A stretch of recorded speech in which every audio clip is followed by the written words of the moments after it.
It's not just the finicky consumer. No, I some money behind or the press. I think if you could, there has to be some channels to get that out there simultaneously, in order to get that video to go viral. Somebody has to be talking about it, and somebody more than just one individual in San Francisco that tells their 5 friends. I know, they tell their 5 friends, tell their 5. I know. But you've got to have, you need 100 friends that have 10,000 friends. And those are the people that need to talk about it. And they need to all talk about it at the same time. And whether that's the press or whether that's the bloggers, you know, for myself to get my show out there, my goal is let's get the people that are blogging about arts and entertainment. Let's get them talking about my show. How do you do that, Len? How do you do that? Well, today we write letters. We get the list. We do searches, Google searches. Who's the top blogger? You can do a search. Who's the top bloggers all over the country? Let's do it by city. Who's the top blogger? Pick 10, 20 cities across the U.S. Who's the top blogger about art? Send them a press release. Send them a clip. Tell them, write a personal letter. Hey, this is my story. Come check out the clip. If you like it, write a blog about it. So it's easier to talk to 10 people, 100 people, 1,000, even 1,000 isn't that hard. Get the 1,000 people who are influencers. If somebody can do a search of who are the 10 people in San Francisco that have the most social friends in the 20 to 30-year-old age bracket. We know, look at Facebook, you know which one of your friends, every time you friend them, you have the same mutual friends. You already know. It's little, but get them to post it on their page. Get those 100 people, the influencers, and then you have a chance, maybe. Well, okay, let's make this an interesting debate, okay? Because I'm not saying that marketing has no value, okay? Don't interpret it that way. I think marketing is very important. On the other hand, you know, Hollywood proves every weekend you can put $50 million into marketing and the thing just dies. Even with the best production values, the best stars, right? Because the story sucks, okay? So it's not just marketing. You can market crap all you want, or it just happens to be out of favor because everybody's seen 15 different, you know, cowboy westerns, and your timing's off. So I agree, though. Here's the challenge, and this is what you've got to figure out, and this is what business is all about, right? What's the story about? Is it the right story at the right time? It could be the right story at the wrong time, the wrong story at the right time, or the 15th story too late, or, you know. So you have to pick really carefully. It's like playing the lottery, okay? I'll be frank. Nobody knows, but you got to play it. But I'll tell you one thing. A lot of the stuff tends to be event-driven. For example, what's the market for Christmas movies? Well, don't do it in February. You know, I would do it like November. So there are certain things that are predictable if you just study markets, because I do market research. Say, okay, Mother's movies this year. When will I watch that? So maybe a little bit before Mother's Day might be a good idea, right? So you can predict certain patterns where it's easier to sell because everybody's looking. Don't push it in November, right? So they're basic. One of the things I would look at, and actually is for marketing, because the marketing people are really good, is event-driven seasonal type of evergreen topics. So you don't have to sell it every year really hard. It comes back every year.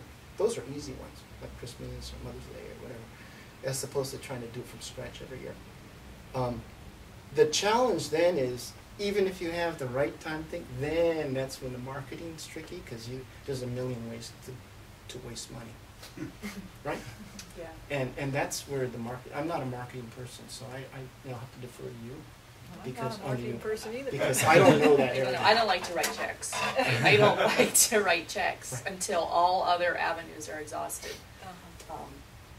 It barely works. Writing checks to post events, that kind of thing, barely works. Get out there and pass your flyer out. Go talk to people. The likelihood of getting somebody to come to your event, see your video, is much higher than when you post it on SF Weekly. So that's just what I found. Until you can have enough money to put it everywhere and really have a big campaign, so it's on the buses.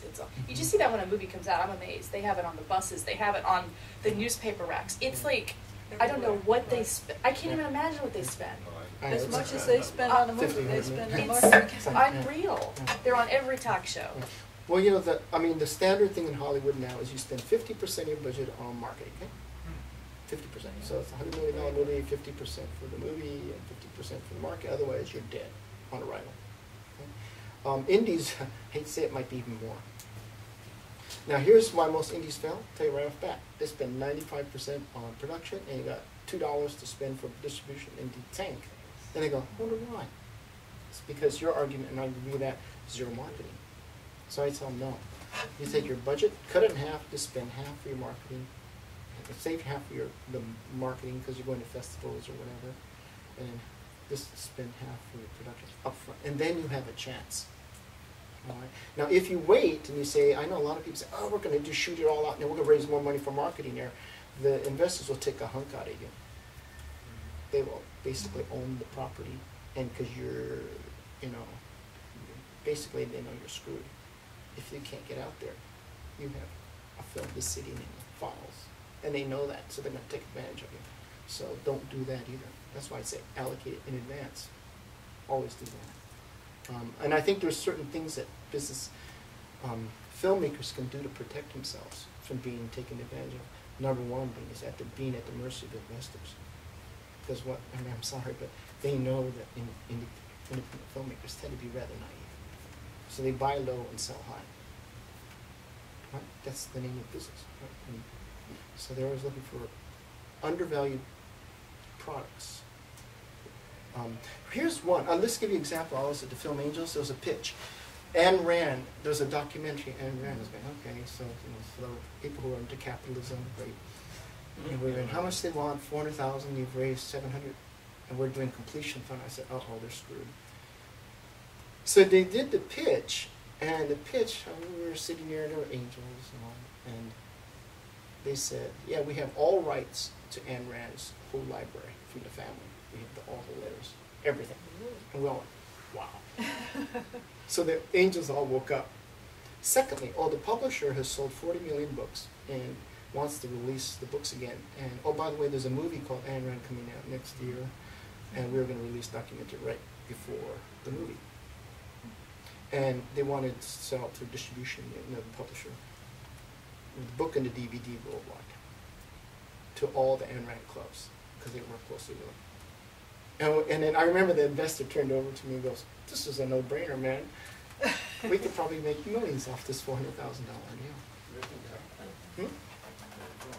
But that's what they said. I mean, so in other words, they kind of thought through the marketing. So it was like a no-brainer for these investors. They could actually, they were all counting the money. They're like, wow, this is like at least 2 or 3 million. Return on 400,000. That's a no-brainer for these people. Because all you have to do is run the numbers, right? So that's kind of how the film angels think. Sheridan, is that your competition?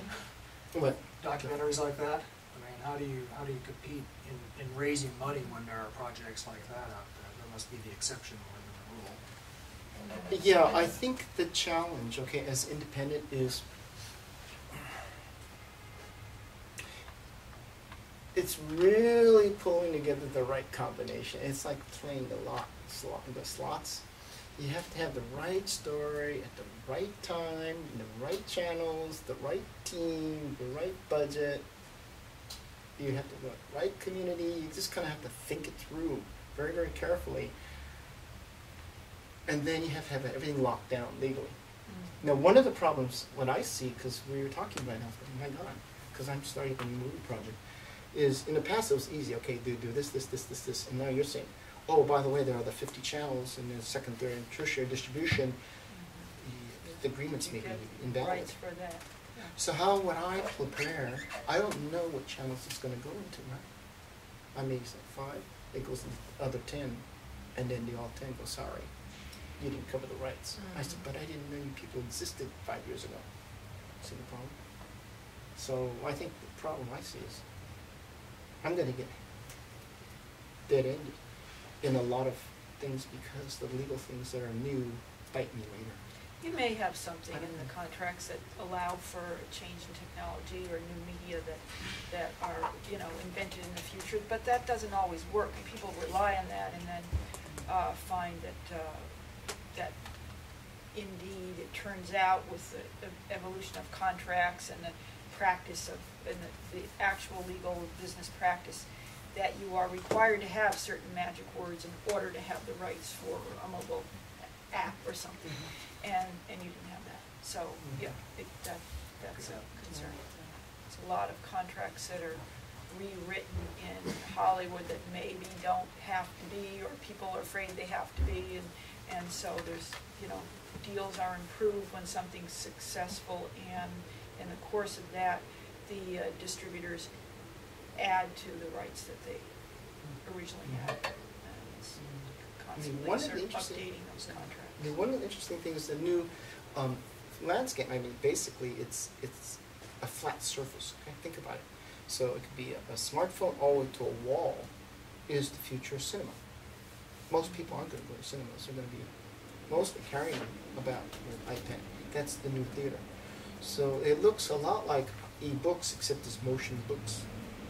So it's kind of a mixture of multimedia books with book rights and then movie rights, TV.